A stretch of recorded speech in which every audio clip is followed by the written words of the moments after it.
Good morning, everyone. Welcome to CEDA's live stream on the labour market update, Mind the Skills Gap. My name's Cassandra Winzar, and I'm Senior Economist at CEDA, the Committee for Economic Development of Australia. CEDA acknowledges that today and every day we're on Aboriginal land. Committed to recognition and reconciliation, we respect elders and we support their stated aspirations.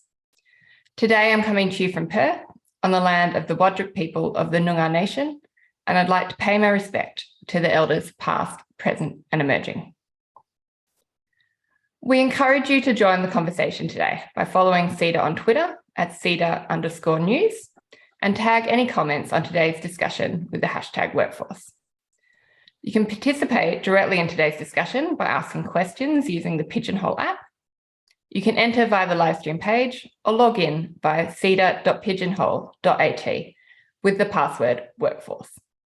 On Pigeonhole, you can either enter your own questions or also view and vote on the questions of others, so I know which ones are the most important to the audience. At the end of the event, we also ask that you rate your experience in Pigeonhole. Australia's workforce is facing a confronting challenge, not just in the immediate term, but also into the future. After many policymakers and commentators desiring full employment and an unemployment rate with a 3 in front of it, we are now there and grappling with the consequences of that. Combined with a high participation rate and record job vacancies, filling jobs, and particularly filling them with someone with the right skills and experience, is the #1 issue we hear from employers across almost all industries and all locations. And even if we resolve our very short-term challenges, our workforce is facing more in the longer term. We have an ageing population and a changing economic profile and ways of working, which will see changes in the demand for workers, move towards more service workers and care workers in particular, and increasing need for digital and technology skills. Without changes to our education and training sectors and our migration sectors, we're going to struggle to meet the demand for these workers. And we're not alone in these challenges, with other developed countries also grappling with similar situations, increasing the competition for workers and the need to get this right. As we close out 2022 and look towards the new year, what is in store for the Australian labour market? With rising inflation and a central bank committed to reducing it, will demand for workers finally begin to ease, or will labour shortages continue? Joining me today are 2 experts to answer all of your labour market questions. We've got Matt Cowgill, Senior Economist from SEEK, and David Rumbens, a partner at Deloitte. Each of our panellists will give some brief introductory comments, and then we're going to have a facilitated conversation. So please start putting your questions in Pigeonhole now. I'd now like to invite Matt to make his opening comments, and he'll be followed by David. Over to you, Matt. Thanks very much, Cass. Thanks for having me along today. I'd like to talk a little bit about the topic of the skills gap, or more generally, I suppose, labour shortages, drawing upon our data at SEEK to show which occupations and industries have found it most difficult to find workers over this period. As you mentioned, Cass, it is an extraordinarily tight labour market. The unemployment rate's the lowest it's been since 1974. And we see that kind of labour market tightness reflected in our data at SEEK as well. So when we look at the change in job ads on our platform over the course of the pandemic, it absolutely went through the roof during that kind of recovery from the earlier phase of COVID. We have seen that the kind of relationship between job ads and the unemployment rate has remained reasonably stable using our data, which means that job ads have shot up more or less how much you'd expect, given that the unemployment rate has fallen a lot. So in the first 5 months of this year, each month set a new all-time record for the number of job ads on SEEK in Australia. So a new all-time record every single month until May. We have seen a slight moderation in job ad volumes since that time, since the middle of the year, as you can see on this chart. It's off a little bit, but still well up on pre-COVID levels. So 37% more job ads on the site in November of this year compared to pre-COVID. So still a significant rise. We have seen applications per ad as well sort of follow the opposite trend. So as job ad volumes rose, the number of applications per ad fell. So The average number of applications per ad, again, sort of the inverse is well down on where it was pre-COVID. It has risen a little bit in recent months as things have just started to turn just slightly, but still well below pre-COVID levels. When we look at applications per ad, so this is the change in applications per ad by industry, comparing February of 2020 to October of this year. It only goes to October because we report applications per ad with a 1 month lag, so don't have November data here, but every industry, apart from law, has seen a decline in apps per ad over that period. So over that kind of period since the pandemic started. It's not a uniform decline in applications per ad, as you can see. It's declined the most in hospitality and tourism and retail, right down the bottom there. I should say as well, this applications per ad metric we think is a pretty useful measure of kind of labour shortages and of labour supply, because it provides the change in applications per ad just gives us some, I think, pretty strong indication of where employers are finding it most hard to get workers, at least compared to in the past. So what we see on this chart is that a lot of those industries down the bottom, the ones that have experienced the biggest declines in apps per ad, are industries like hospitality and retail, as I say, that are more at the low paid end of the spectrum, so lower average salaries in those industries. We see a similar picture if we sort of look beneath the hood and go to the sort of sub-industry level. These are the 10 biggest rises in apps per ad on the left-hand side. So this is where it's getting easier to find applicants for jobs. And on the right-hand side, the biggest falls, the biggest declines in apps per ad. This is where it has got harder. These are the top sort of sub-industries where it's got harder to find people. And the picture here, you know, on the left, this is a lot of sort of white collar, relatively high paid areas of work, some aspects of the law, some accountancy and audit and so on. And on the right-hand side, we see declines, kitchen hands, waiting staff, retail assistants, relatively low paid occupations. That's where applications per ad have declined the most, and it's got hardest to find workers. More generally, we can look at that kind of relationship between the average salary of roles and the applications per ad that they received. When we look at that in 2019, which is what we see here, we see this kind of downward sloping relationship, so that the lower paid occupations on average received more applications per ad. Sort of makes sense. There's fewer barriers to entry for the low paid roles. You can apply for a kitchen hand role without any qualifications, whereas like a GP or something, you need a lot of qualifications, so there tends to be fewer applications. When we compare 2019 to 2022, we see that applications per ad have declined across the board. So the 2022 line is lower. There's fewer apps per ad right up the chain, but they've declined most at the bottom end of the salary distribution. In the bottom half, and particularly the bottom quarter of the salary distribution, we've seen the biggest declines in apps per ad. So yeah, the point being, it's become harder to find workers sort of across the board, but it's become the greatest change has been at the bottom end. As we look at the period ahead, the question might be like, what do we expect to happen to applications per ad, or more generally, the difficulty of finding workers as we go forward? I think a useful way to think about that is to think about how this difficulty relates to the unemployment rate. So what we see is a reasonably tight relationship between the unemployment rate, which here is on the horizontal axis, and applications per ad through SEEK on the vertical axis. So when the unemployment rate is low, applications per ad tends to be low. When unemployment is higher, we get more applications per ad, just as you'd expect. At the moment, applications per ad are relatively low, actually maybe slightly higher than you might expect, given this relationship in the past, but you know, broadly speaking, in line with expectations. So when I look at this, I think if you take forecasts of the unemployment rate by anyone, the RBA, Treasury, they all more or less say a similar thing. The unemployment rate is expected to remain relatively low over the period ahead, but to rise a little. So going from the mid threes at the moment to somewhere in the low fours, looking at a year or two. And so if that's the case, we should expect, if this past relationship holds, that on average, job ads will receive slightly more applications and it will become somewhat easier to find work. It's just as you'd expect. So for employers out there that are looking for some reason to be optimistic about the period ahead, I think that is some cause for optimism on the hiring front. That's all the slides I have, and I'll hand over to David for his comments as well. Thank you. Thanks, Matt. Good morning, everyone. David Rumbens. I'm a partner with Deloitte Access Economics, focusing on macroeconomics and labour market analysis.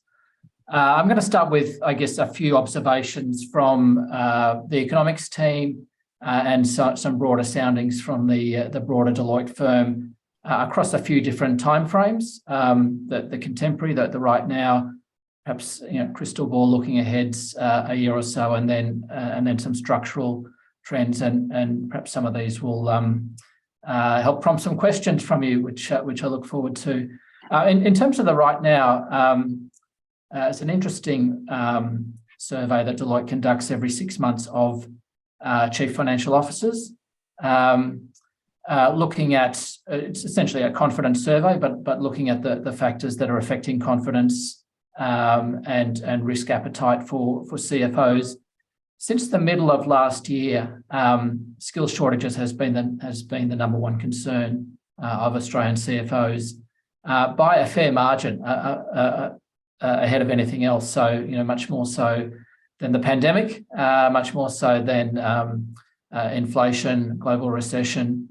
We're about to put out our latest CFO survey, just conducted a few weeks ago and going out to the public this week. It shows that is still the case. So even though we've had more concern about the inflationary environment, we've had 7 interest rate rises in a row, possibly 8 tomorrow, then it's still the case that securing and retaining key talent is the number one concern of CFOs. Just slightly less concern or people nominating it than last time. So 83% of CFOs at the moment seeing that as a top risk, compared with 90% 6 months ago. Still well ahead of other categories. Interestingly, the one that's changed a lot in terms of those risks has been cybersecurity, which was even 6 months ago much further down the scale and is now seen as a top risk, understandably given recent events, and that no doubt has an impact on jobs and skill needs as well.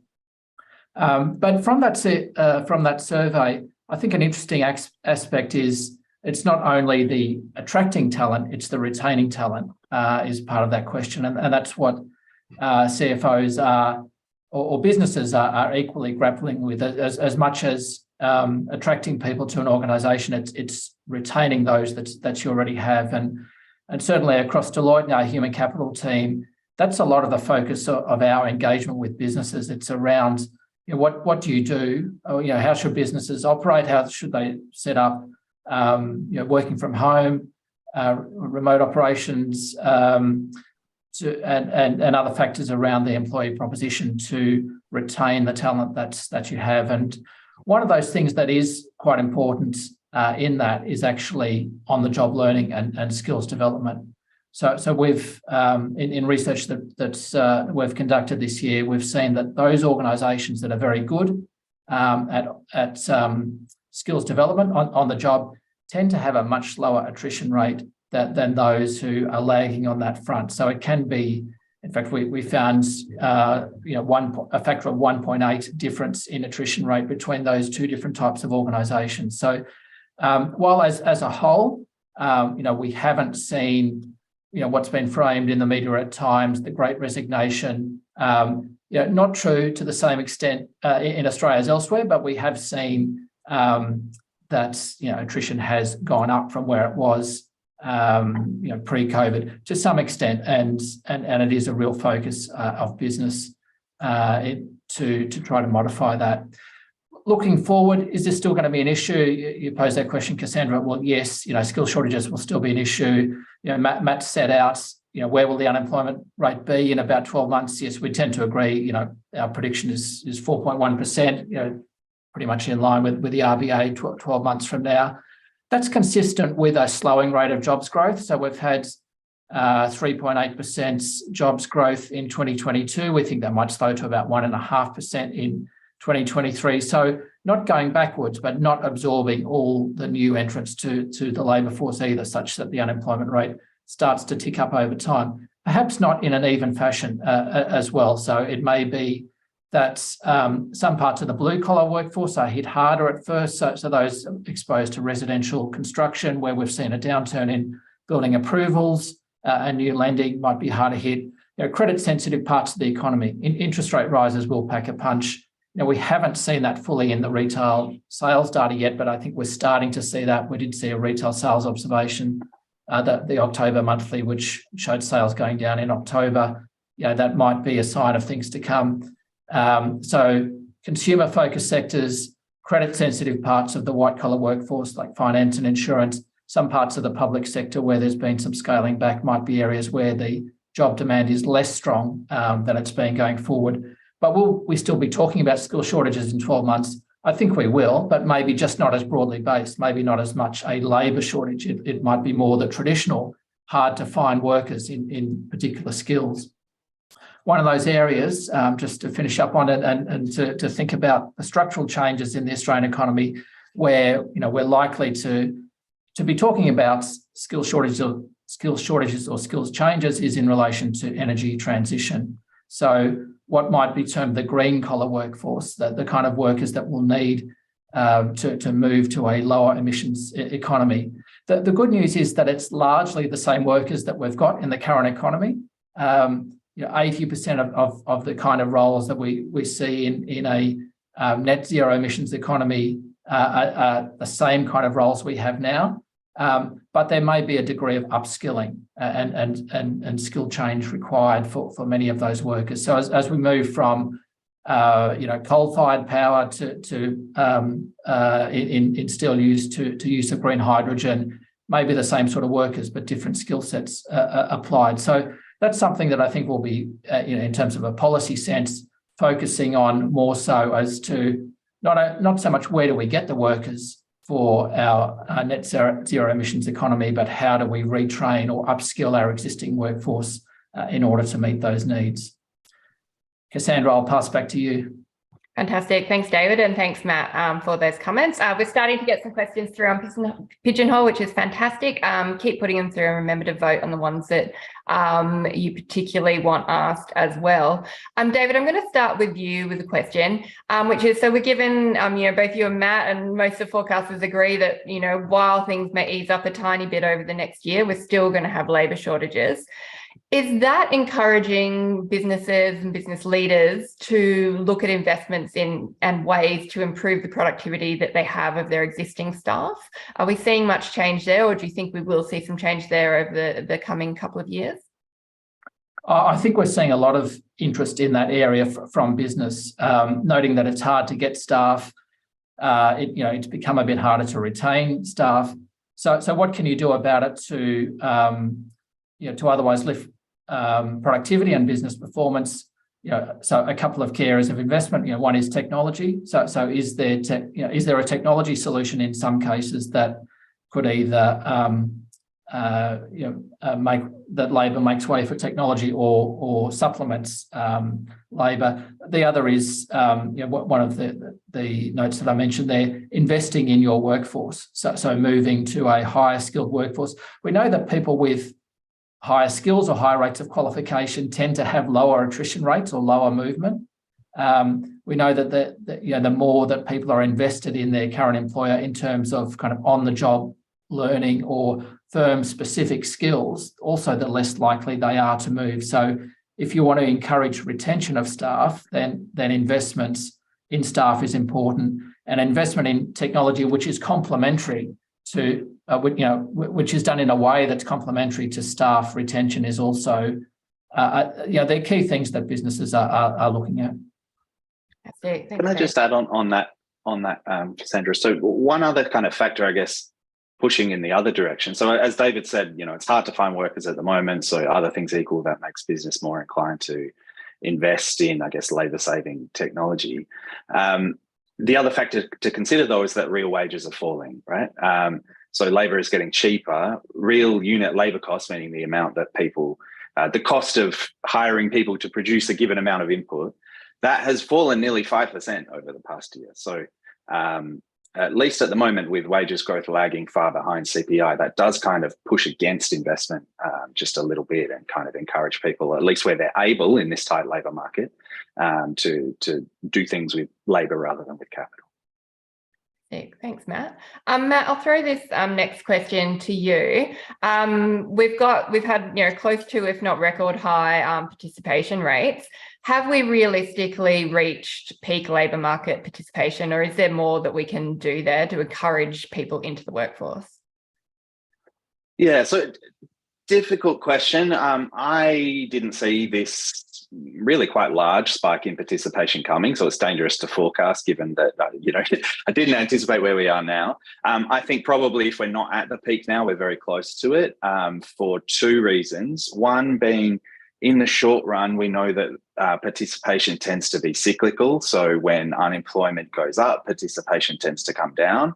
As David and I have both alluded to, forecasts are that unemployment will rise a little from here, so I would expect participation to fall a little as well. And over the longer term, the second reason is that we are aging as a society. We're getting older. We have these demographic trends, and older people on average tend to participate at a lower rate in paid work than younger people. So yes, I expect a decline in the short term, and I expect something of a decline over the longer term. That doesn't mean that we should just throw our hands up in the air and kind of resign ourselves to falling participation. I think if anything, that makes a kind of participation-focused policy agenda more important than ever. And I think, there was a lot of discussion at the Jobs and Skills Summit, for example, around what can be done to boost participation of women and of older people and of people with disability. And I think that all of those policy initiatives become more, not less, important if participation does fall a little, as I expect. And I think on those, I mean, we're not quite at global best practice in things like in female participation in the labour force. So yeah, to the question around, are we at our potential? No, there's further that we can go on that front. Fantastic. So we've touched on participation.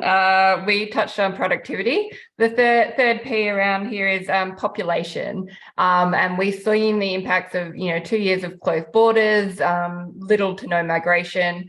We've started to, that started to trickle back in, but still some fairly large backlogs in the migration system. David, I'll start with you here. What has been the impact of that lack of migration, and what's the kind of outlook there? Will migrants coming back in solve our labour market shortages, or is it more complex than that?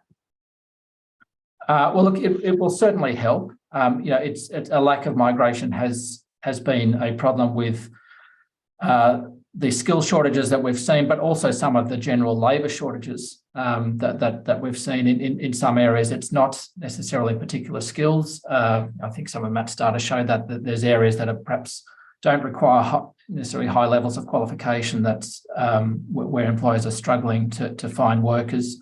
So having additional labour supply through migrants, through a skills scheme, but also through international students coming back, backpackers, there'll be areas of the labour market where that will be very welcome and is important. It's something that's Australia has historically relied on. So by and large, it will be a benefit going forward. We need to be careful on the migration front, not to just think, okay, we've opened the borders now and people will come in. There's still, Australia has. There's still a role in attracting those people to Australia, and we are in a global war for talent in some areas. So how quickly we've set a higher ceiling for permanent migration, but there's no guarantee we'll actually get to that. So it may go more slowly, not from a lack of willingness from our political leaders, but it might be actually getting people in here and attracting people to Australia may not be as easy as might be thought. We've got a few questions coming through on the care economy, and that's an area where I think we've seen, particularly over the last couple of years, some pretty extreme labour shortages and the impacts of that as well on the kind of care that people, whether it's aged care or healthcare, childcare, disability, actually impacting on day-to-day care and service provision. Matt, kind of throw to you here just about, what do you see of the kind of future for the care economy, and are we still seeing very extreme labour shortages in that area? Yes, is the answer. We are. So it is relatively hard for employers to find applicants for job vacancies and particularly to find quality applicants. We know, so if you look at the projections that the National Skills Commission, that's just been renamed Jobs and Skills Australia, they project out for the next 5 years, what do we expect in 5 years for the number of people who'll be employed in each occupation? So we can have a look from that about like which occupations are expected to rise and fall as a share of employment. And at the top end, the ones that are expected to rise the most, it's essentially falls into two groups. One is tech workers, broadly defined. So data scientists, other kind of tech workers. And the other is the care economy, aged care, childcare, disability care, other types of caring roles. And that reflects, one, I think the fact that we are an ageing society, so certainly in aged care, obviously, but also in disability care to some extent, that raises demand. And also perhaps reflects the fact that we've been somewhat, there have been people with disability who may have been underserved in the past. So care economy, very strong source of employment growth and of labour demand, and I think it's expected to grow. It is very difficult to find workers there. That may be one of the areas where things ease a little as migration resumes, as David has alluded to. I don't think it is going to be a panacea and solve the problems that employers have in finding workers, but it may just ease things a little. If there is a broader sort of cyclical downturn as well, like in other words, if unemployment does start to rise a little as we expect, that might also take some of the pressure off in those sectors. Great. David, I'm going to come back to some of the comments you made about green collar workers and this energy transition. Given the kind of large skill shortages we have at the moment, is that actually something that's going to hold back the energy transition, or is it actually just a really good opportunity for workers to move from a sector that might be in decline to one that's growing?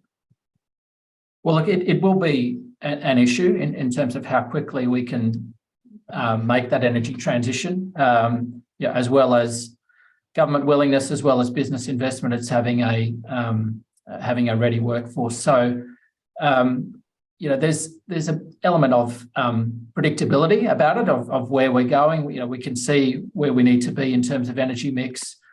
We can have a good assessment as to what skills are required in the future, and then we can map that against the current workforce.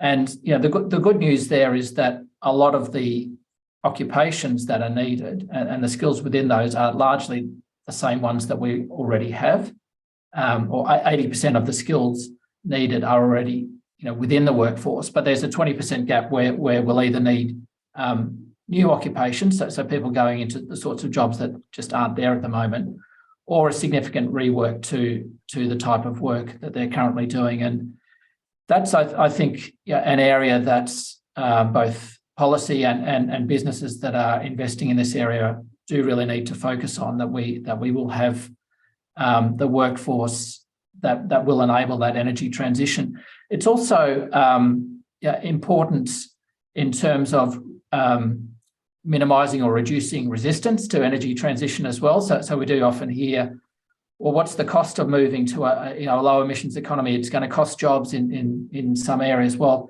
there may be some jobs that are no longer required, or there may be jobs that change dimension. But overall, we'll still need as many, if not more, workers in a low emissions economy. It's just a different skill set. And the more that we can do to plan for that, the less disruption there'll be on those workers or in those regions where there is some displacement that would occur. Fantastic. Great. Okay, and still keep the questions coming in Pigeonhole. There's still quite a few here, but always like more. I'm going to kind of jump back a little bit to this care economy one, because we've had a few more questions come through on that. Matt or David, whoever wants to jump in, but around the wages in the care economy as well, and what an issue that is, and if you think we will start to see some increases in wages for those workers, and will that actually solve some of the labour shortages we're seeing there? I'd say a tentative yes. So we are. Wages growth hasn't picked up that much. If you look at, say, the ABS wage price index, 3.1% over the year to the September quarter. So it is higher than it was before COVID. It's lagging far behind inflation. It's picked up not that much. We do now at SEEK release something called the SEEK Advertised Salary Index, which is we analyse the salaries that all of the ads on SEEK are advertising. I should say that we have those salaries even when they're not displayed publicly to job seekers. So we have the advertised salaries for all of the ads. What we find when we look at that is that advertised salaries are, one, growing a bit more than the wage price index, so grew at 4% over the year to October, and two, growing most at the bottom end. So advertised salaries for the bottom fifth of jobs have been growing faster than for every other kind of salary band, if you like, reflecting two things. One, that labour demand in the care economy, but also in areas like hospitality and retail, has been really, really strong. And two, reflecting the fact that the Fair Work Commission awarded a relatively high increase in minimum and award wages this year. So yes, wages and salaries are starting to pick up. We do see that in our data, which I think is a useful leading indicator as to what might happen in the broader market. It is picking up most at the bottom end in areas including care. As to whether it will be, the question I guess is whether that pickup in wages and salaries will be enough to attract more people into those occupations to alleviate some of these skill shortages. And there, I think the jury is still out. These are still, even if the growth rate is a little higher, there's still relatively low paid occupations. There's obviously things like the Fair Work Commission's aged care decision, which is, as I understand, not quite resolved yet.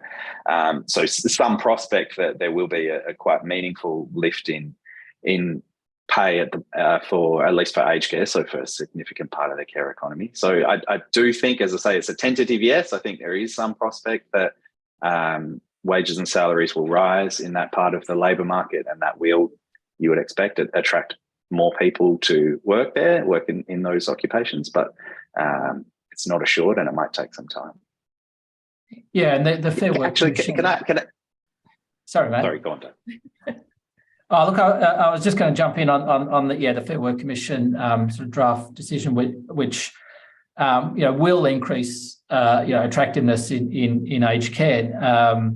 Other things equal. So wages aren't the only reason that people join or take a particular job or go into an occupation, but higher wages in comparison to other occupations will no doubt provide some assistance. But I concur with Matt in that the jury is still out as to, well, one, where are those workers coming from? In part, will they come from other parts of the care sector who are perhaps not getting those higher wages? Will that tip the balance for someone to move from disability care to aged care?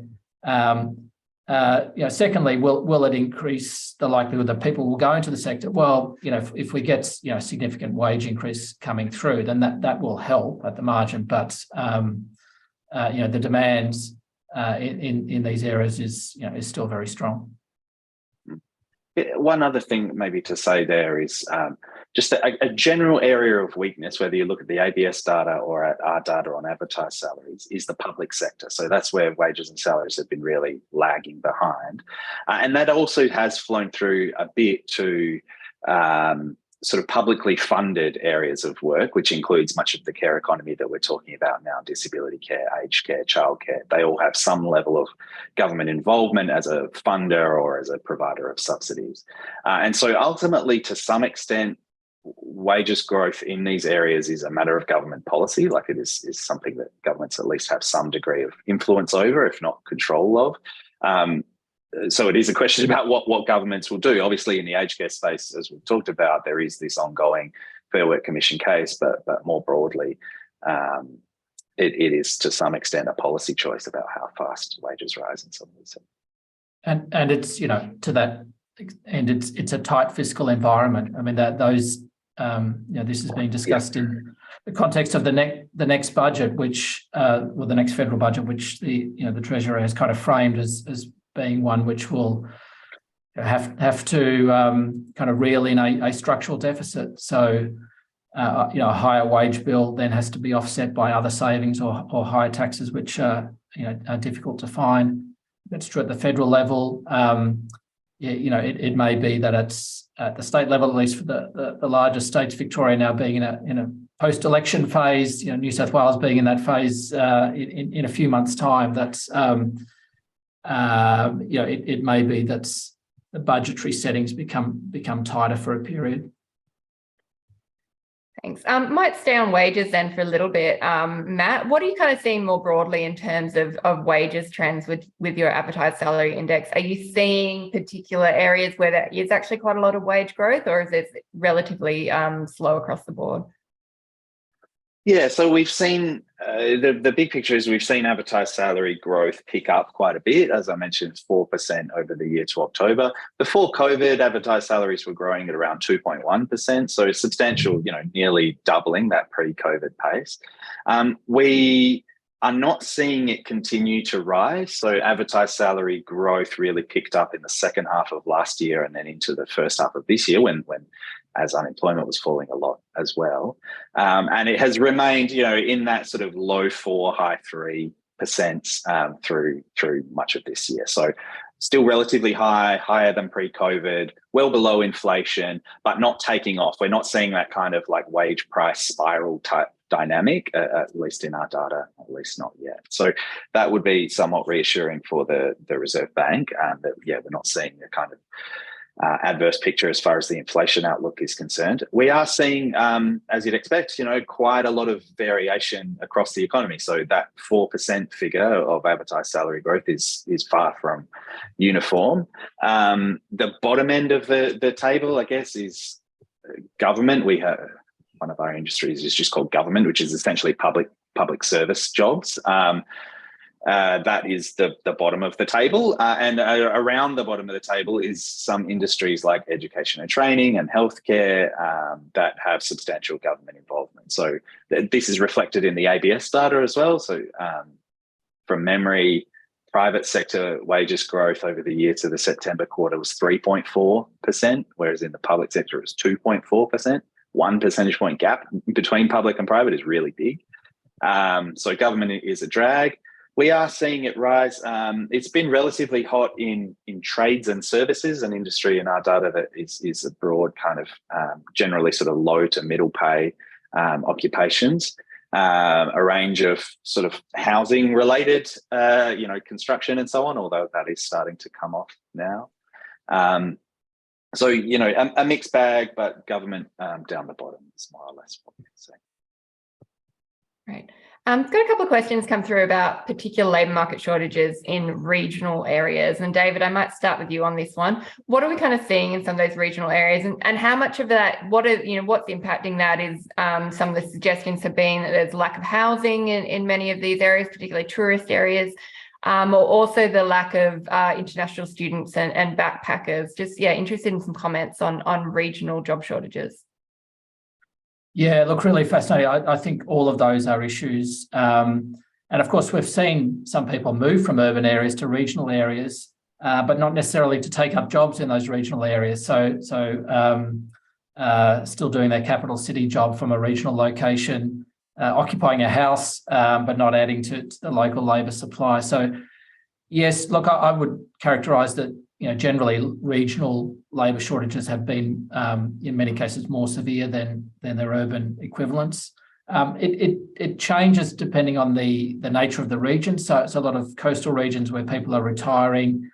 Then occupations around health and aged care are ones that are in considerable shortage. If we go to our kind of more inland regions, it tends to become, from my observation anyway, more a general labour shortage rather than necessarily specific skills. So we're perhaps haven't had the population movement into those more inland regions, or people have left those, or been attracted from those regions to other ones where there have been stronger job opportunities. So migration will certainly play a role in alleviating that. For areas, industries such as some regional tourism and horticulture that rely on backpackers, getting that labour force back will be important. Now, we don't know how quickly that group will come back. More generally, opening up to skilled migration, will have a benefit for regions over time, but we do know that most new skilled migrants that come to Australia tend to land in Sydney and Melbourne and have jobs in capital cities at first, and then population kind of gets dispersed more over time. So, it may still take a while for that kind of channel to feed through to more population in regional areas.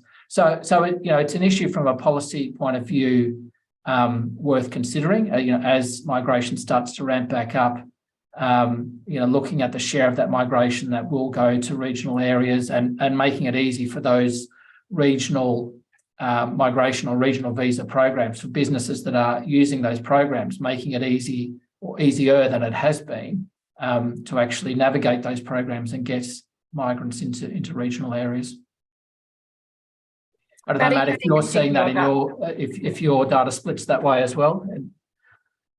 Yeah, so I mean, in general, we are seeing job ads growth has been the greatest outside of the capital cities. Like if we look at, say, in New South Wales, Sydney, job ads growth is up everywhere. It's up in every part of the state, but it's up in Sydney less than in every other part of New South Wales. Similar picture when we look at Victoria. It's up everywhere. It's up less in Melbourne than in the rest of the state. So labour demand's been really hot. I think, as you said, David, a lot of what we're seeing is labour shortages rather than skill shortages, as you say. Like it's not necessarily that people are finding it hard to find particular types of specialised skills. It's more just kind of a generalised difficulty finding workers. That's reflected in, like I said before, we're seeing the biggest declines in applications per ad at the bottom end, in just kind of hospitality and retail roles, and that's true across many regional areas as well.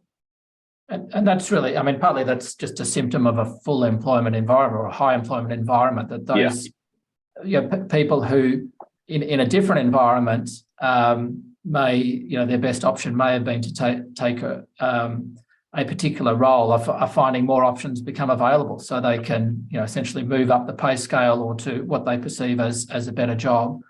So it's perhaps those with perhaps the lower qualification or lower experience end that are then struggling to fill those positions.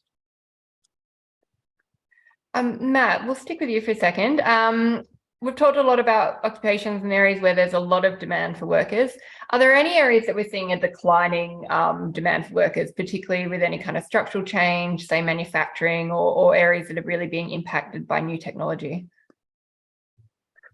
So it's difficult to say because COVID has been so crazy, right? Like it's difficult to look at the data at the moment and know what is a structural change and what is just kind of some kind of whiplash effect from, lockdowns and reopenings and a super tight labour market. So at the moment, I'd say we don't know. When we look out over the period ahead, if I look at those National Skills Commission projections that I mentioned before about which occupations are expected to grow the most and the least over the period ahead, the bottom end of the table there, a lot of it is in-person retail. And I think that sounds right to me. I think in some ways we are behind the US and some other advanced economies in the move to online shopping. Obviously, we online shop here, but maybe not to the same degree as overseas.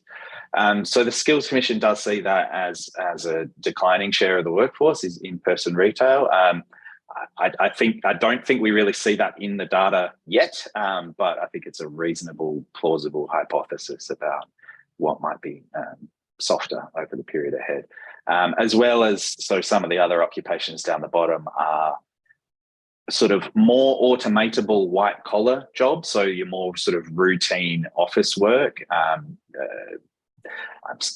don't mean to offend anybody on the call, but bookkeepers, for example, if anybody's a bookkeeper, I'm sorry to call your job automatable, but that is general consensus. So roles like that are perhaps more amenable either to automation or perhaps in some cases to outsourcing, offshoring.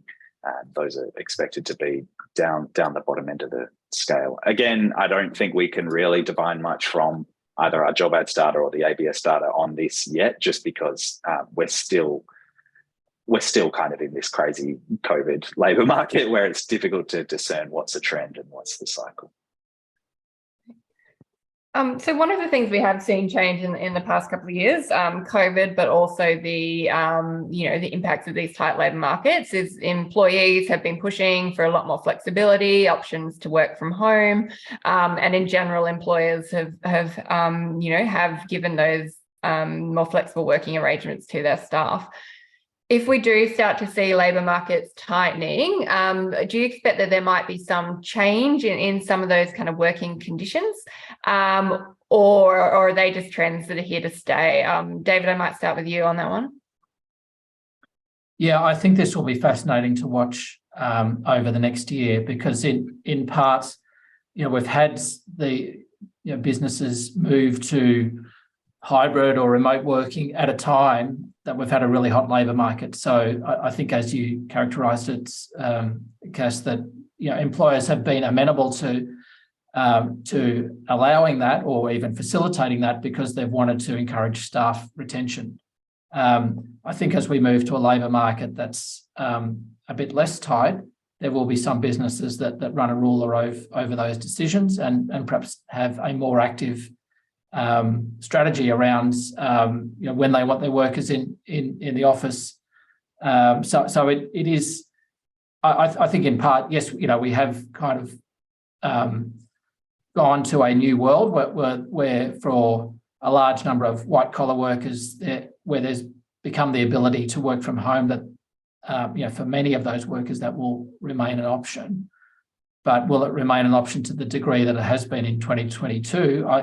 My suspicion is it will become perhaps less so over time. But businesses will be really interested in finding out what works best. I don't think we really know, and it's not necessarily going to be the same for every business or for every type of occupation, what that balance is. So I think it will be important for businesses to look at their own practices, look at the performance, engagement and retention of employees over time, and try and create a link between that and their own policies around flexible work. Matt, what are you seeing in your job ads? Are there much change in what employers are advertising?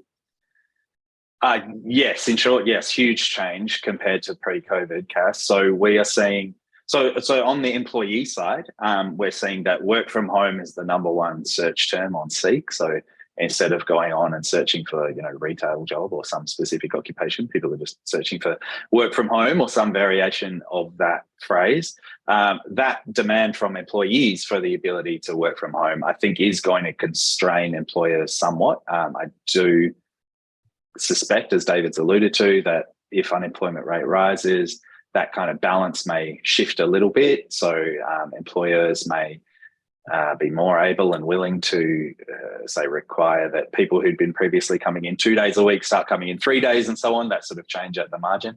But there's such strong demand for it from workers that it's hard for me to envisage a return to the pre-COVID status quo. Just we've had such a big change and people seem to love it. On the hirer side, so we see around 11 times as many job ads mention the ability to work from home now as was in the case in 2019. So 11-fold increase, huge increase.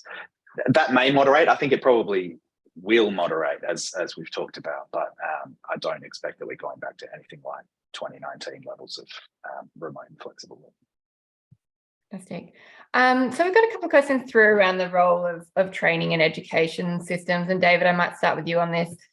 Are our kind of training education systems up to scratch for the kind of skills that we need, or do we need to see some changes there to meet that short and longer term demand?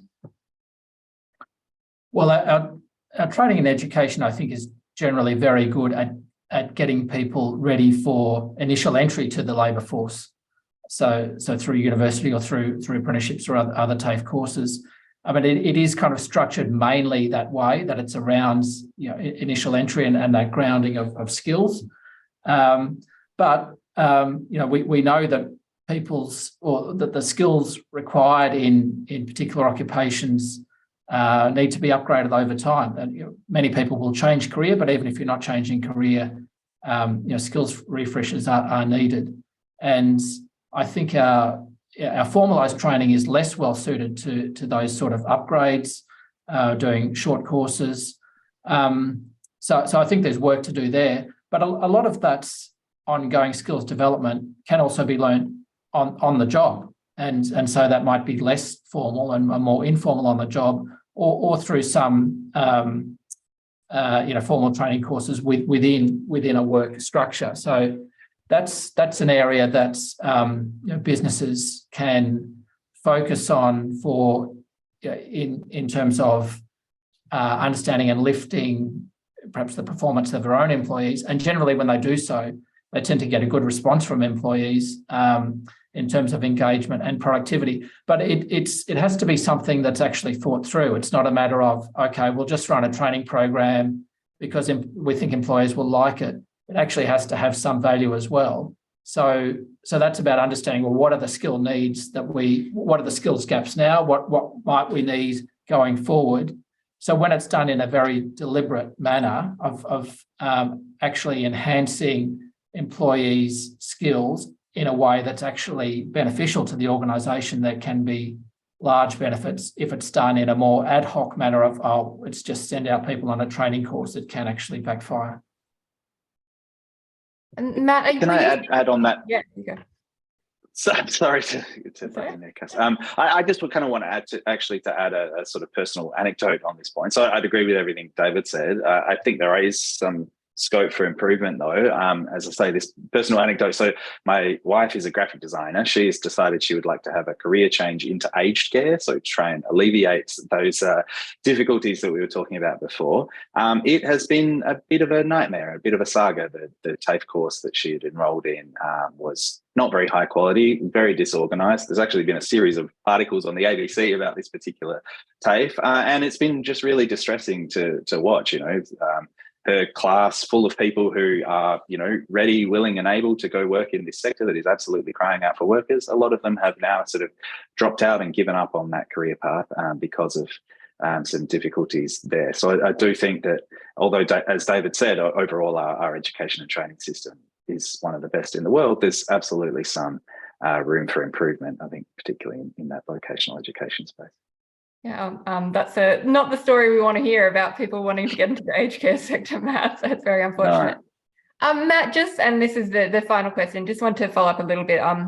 Given the tight labour market, are we seeing employers being a bit more flexible about what qualifications or training employees have, or are they still sticking pretty rigidly to what maybe they would have wanted 2 or 3 years ago?